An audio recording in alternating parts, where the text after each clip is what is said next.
Hola, bienvenido al resumen de la cláusula 7 de la norma ISO/IEC 17025 versión 2017. Requisitos del proceso. Fíjate que la estructura de la norma empieza en las cláusulas 4 y 5 estableciendo las bases legales y estructurales para que el laboratorio empiece a funcionar. Luego, en la cláusula 6, define los recursos básicos del sistema, por ejemplo, el personal, las instalaciones y condiciones ambientales, los equipos, etc.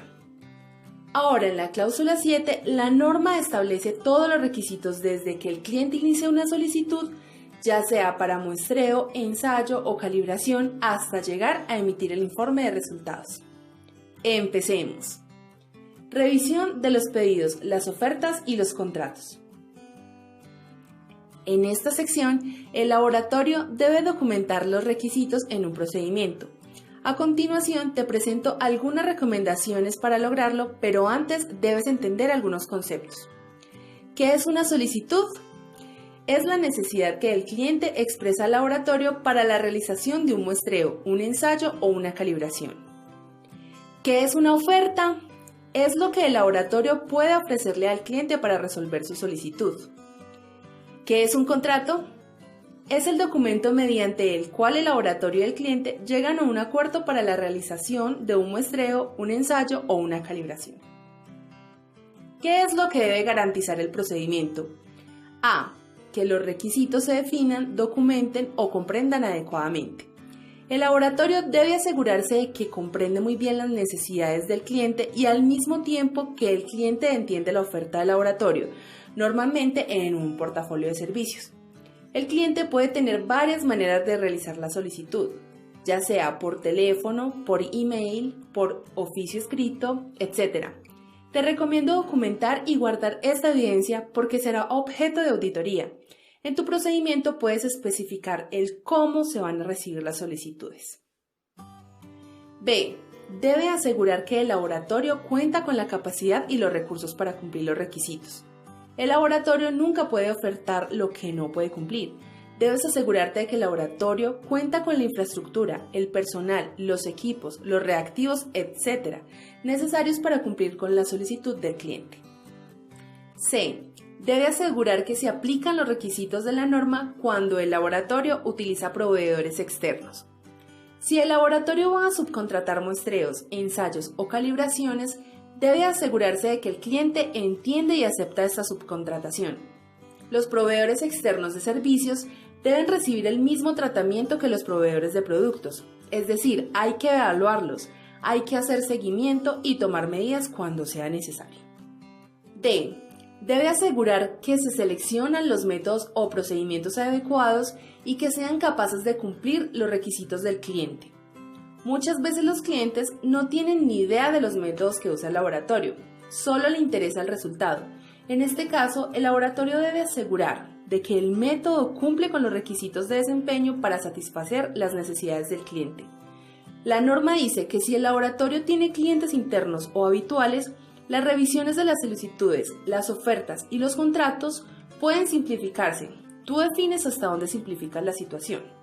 Veamos lo siguiente. ¿Qué hacer cuando el cliente necesita una declaración de conformidad? Ahora se puso de moda que las declaraciones de conformidad. Créeme que mucha gente está pensando ¿cómo carajos cumplo con esos requisitos? Esto en realidad es fácil de solucionar. Si tienes que dar conformidad frente a una norma o especialización, es decir, informar si un resultado cumple o no cumple, o pasa o no pasa, tienes que definir la regla de decisión. Esta regla define los criterios para tomar la decisión de conformidad y está estrechamente relacionada con la incertidumbre de medida.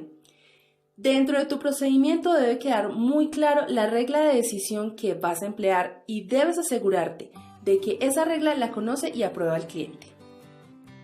Recomendaciones para este procedimiento. Si existen diferencias entre la solicitud, la oferta o el contrato, debes actuar de inmediato y hacer que se resuelvan antes de que inicien las actividades pactadas. Si el contrato es modificado después de que hayan iniciado las actividades, debes repetir la revisión del contrato y comunicar cualquier modificación al personal afectado. Debes mantener siempre una comunicación efectiva con tu cliente para resolver cualquier inquietud frente a lo pactado. Te recomiendo conservar requisitos de toda actividad que surja de las revisiones de las solicitudes, las ofertas y los contratos. Selección, verificación y validación de los métodos. El término método en la norma se utiliza para identificar el método de calibración, el procedimiento de ensayo o el procedimiento de muestreo. En esta parte, el laboratorio debe asegurarse de que utiliza la última versión válida de un método, a no ser que no sea posible o apropiado hacerlo. Los métodos utilizados pueden incluir métodos publicados, por ejemplo, normas internacionales, regionales o nacionales, o por organizaciones técnicas reconocidas, o en textos o en revistas científicas pertinentes, o según lo especificado por el fabricante del equipo, o los métodos desarrollados o modificados por el laboratorio. El laboratorio debe verificar que los métodos seleccionados funcionan para un fin previsto. Las desviaciones de los métodos solo tendrán lugar si han sido documentados, justificados técnicamente, autorizados y aceptados por el cliente. Los métodos no normalizados, los normalizados modificados o los métodos desarrollados por el laboratorio deben ser validados. El muestreo. Los requisitos para este capítulo son aplicables a los laboratorios que realizan simplemente actividades de muestreo, así como para los laboratorios de ensayo y calibración que son responsables del muestreo.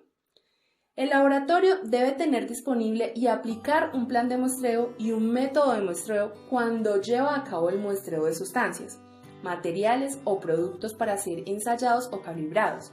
Los registros de los datos de esta actividad deben ser retenidos. Cabe aclarar que la norma aplica al muestreo siempre y cuando el ítem muestreado le siga un ensayo o una calibración posterior. Manipulación de los ítems de ensayo o de calibración.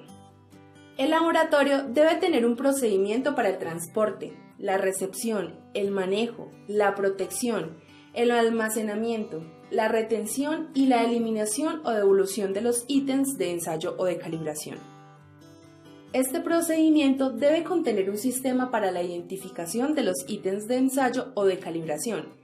Esta identificación debe permitir que los ítems no se confundan con otros ítems, ni que generen confusión en otros documentos, por ejemplo, el reporte de resultados.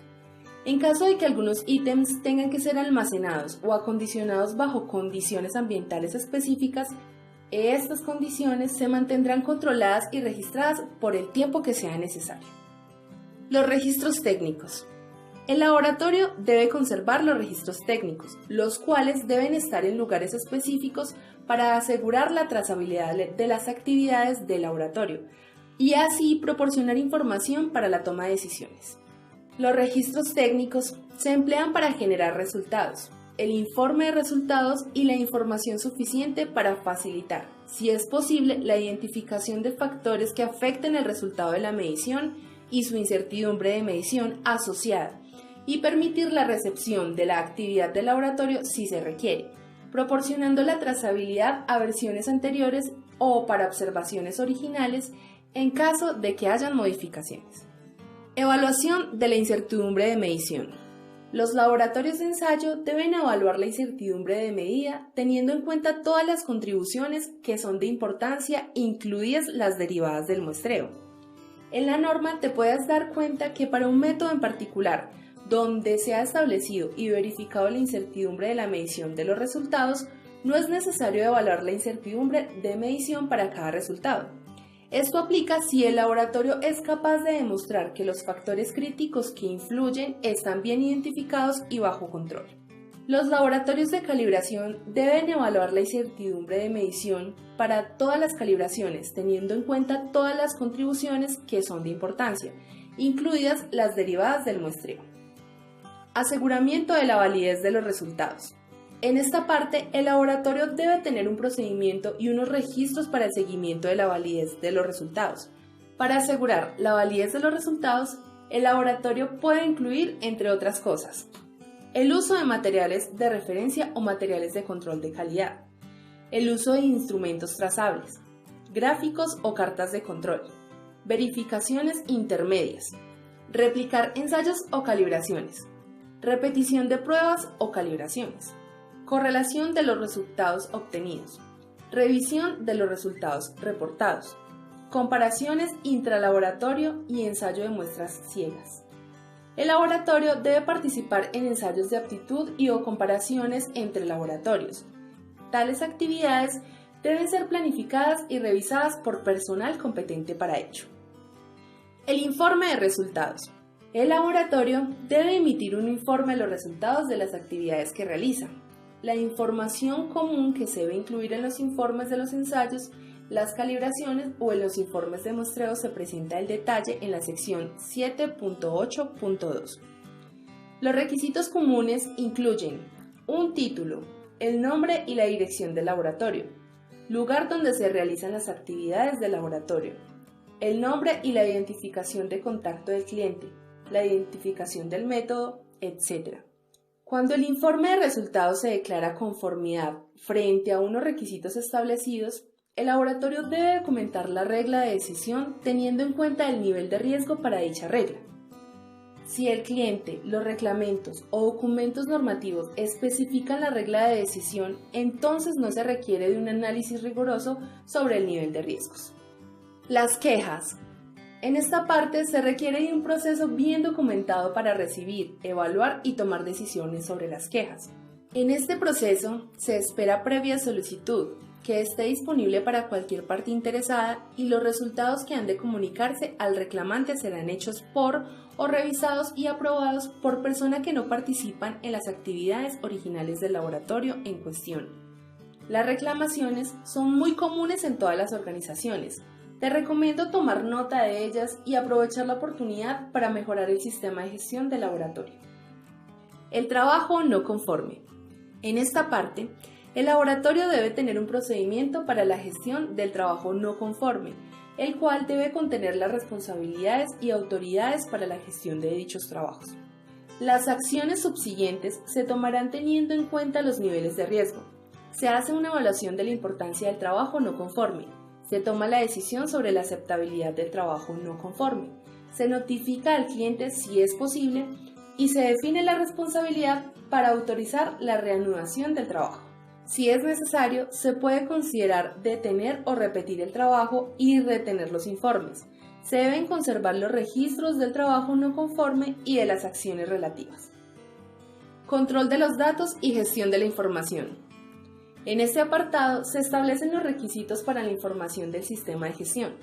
El laboratorio debe contar con un sistema para la recepción, el procesamiento, el registro, la presentación de informes y el almacenamiento o la recuperación de datos.